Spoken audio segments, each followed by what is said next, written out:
Do you want me to critique your 3x3 solves for free? If you do, then you're in luck, because on this video I'm going to be giving away one free set of solve critiques to one lucky viewer. All you have to do to enter is subscribe to my channel, upload a 3x3 average of 5 to YouTube, and email a link to that average to this email address. And I'm going to be picking one winner about a week after this video goes up. Even if you don't win, check out my website where you can buy solve critiques and training sessions with me. I think it can seriously help a lot of you out, especially if you're struggling with 3x3. Now that we've got that out of the way, let's get to the rest of the video.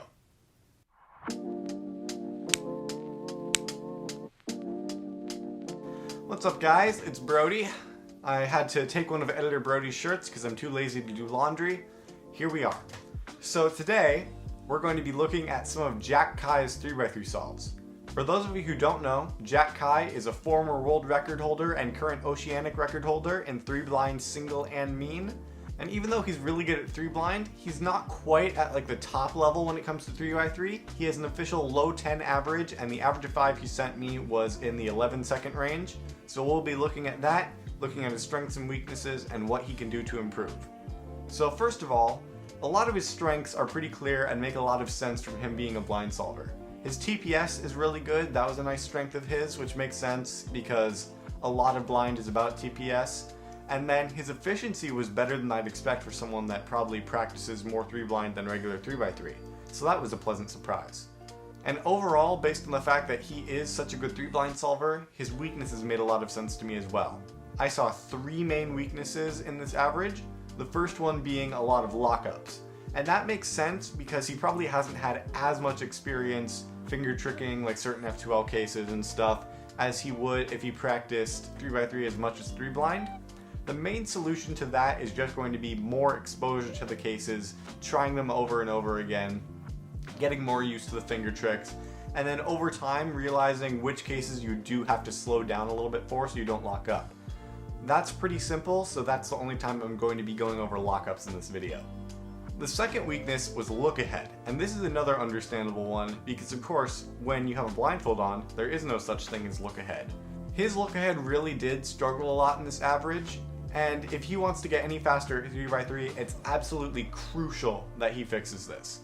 It's a little bit difficult to explain just verbally how to fix your look ahead, but I'll try my best. And one thing that will really help is fixing this last weakness he had. Far and away, the biggest weakness I saw in all of these solves was the way that Jack does cross +1. It's clear that he is at least making an effort, and he does track a pair, at least kind of, on a few of these solves, but that's only tracking, and he only does it some of the time, which means he has a lot of room left for improvement.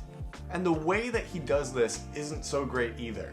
A lot of the time when he does track a pair, it's by making his cross solution way longer than it has to be in order to make the pair easier to track, and that's to compensate for not being able to predict it or track very well. Now, I'm kind of an expert on compensating for things I don't have, so I can help you here. So I'm going to be spending a lot of time on that because cross +1 is one of my biggest priorities in my solves, and it's one of the things that I can teach the most passionately. So let's look at all 5 solves in this average, how you did cross +1, and how you can do it better. So this is the first scramble, and so for this one, you saw white's pretty easy. You got these 2 set up, got these 2, and you got this pair. So what you did for this was F, so that then you could do D, line these up on opposites, solve the green, another D to do that, put that down, and then you cube rotated, fixed this pair, cube rotated back, D to line up the cross, and then you insert the pair. Now, it's good that you noticed and tried to preserve that pair, but taking that many moves to do it makes it basically not worth it. The funny thing is that there are actually 2 really intuitive ways to preserve this pair. So even if you just want to insert the green edge right there, and that sets up the orange, and then you can line things up, that will preserve the pair right here. And you can also just insert orange right here, and then green, and that preserves the pair in an even better spot. On the second scramble here, you saw obviously that both of these are set up, and this is pretty easy, and this pair. So you started off by solving these two with B2, L2, then you start to solve this, so you solve that, and then from here you cube rotate and solve that pair. And I'd say that was your best cross plus one in this average, but there are still some things that we can do better with it.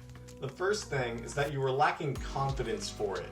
When you know exactly where your pair is going to be, there's no reason to pause or hesitate before doing it. You should just go straight into it, avoid wasting any time pausing. And the other thing I'd like to say about this is that you could choose a better angle to do it that will make the execution a little bit smoother.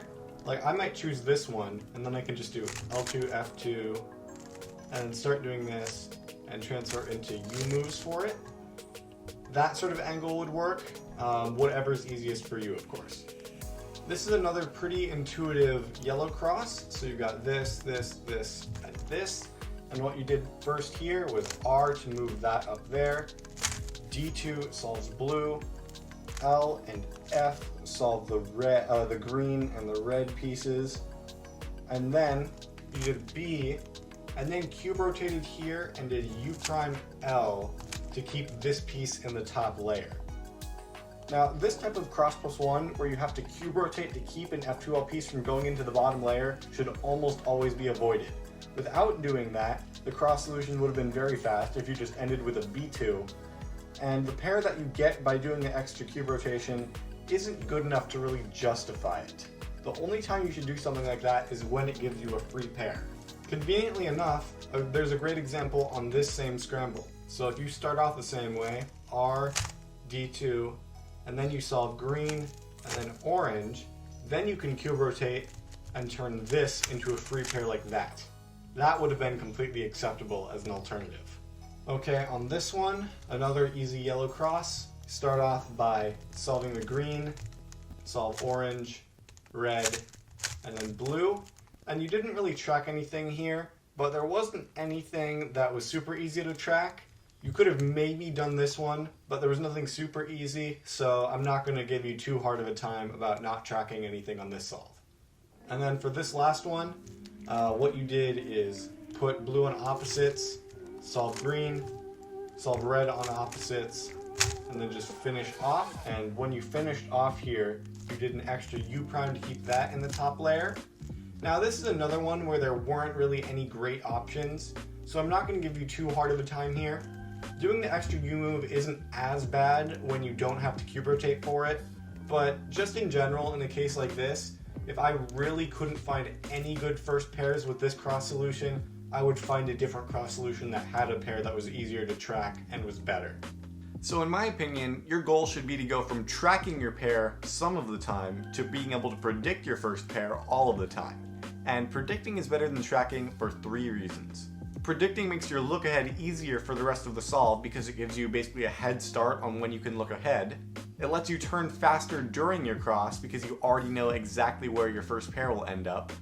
And it lets you efficiently modify your cross to make your first pair better. And notice the emphasis on the word efficiently there. In Jack's case, the faster turning doesn't necessarily apply because he can already turn quite fast, but the other 2 reasons are crucial. In order to practice predicting your first pair, what you can do is take unlimited inspection time to try and plan your cross and your first pair, and then once you think you have it all planned out, put on a blindfold or close your eyes and try to solve it without looking at it. The only way you can get it right is if you completely plan it out correctly. And then, once you can do that, you should then try to work down your inspection time to within 15 seconds for that. So that's everything about cross plus one. Now let's go back to the look ahead. Like I said, being able to do your cross plus one better will help your look ahead, but it's not going to be a complete solution. But because you can already look ahead somewhat, it's not going to be too complicated what you have to do from here. I think a lot of what you need is more experience with sighted 3x3 solves and learning sort of instinctively how different F2L solutions and stuff affect the other pieces on the cube. For example, you had this position on solve 2, and when I was watching this, I saw that you were about to insert this pair, and I immediately knew how this pair would end up afterwards. But even in the video, you had a pause afterwards, just because you don't have the experience to just instinctively know, like I can, that once you do that, you have to do U and that to connect the pair. But as you spend a lot of time doing 3x3 solves, you'll get instinctively used to how R U prime R prime affects the cube, and then that will make look ahead for cases like this so much easier. If you're still struggling with look ahead after that, I recommend trying turning a little bit slower during F2L. This is another concept that doesn't really translate to 3 blind, but in 3x3 it can be really important to let your look ahead determine your TPS and not the other way around. This will often mean at the beginning of the solve, when pieces can be absolutely anywhere, turning a bit slower, and then once you get to your last 2 pairs where there's very few places for things to be and the look ahead's a lot easier, then you can start turning a lot faster. It's all about adapting to whatever situation you're in. So Jack, by predicting your first pair on every scramble and spending a lot of time working on your look ahead, I think you can be comfortably sub 10 pretty soon. I can't wait to hear your response or see your reaction, and good luck with all your practice. And thank you to everyone else for watching. I'll see you guys later.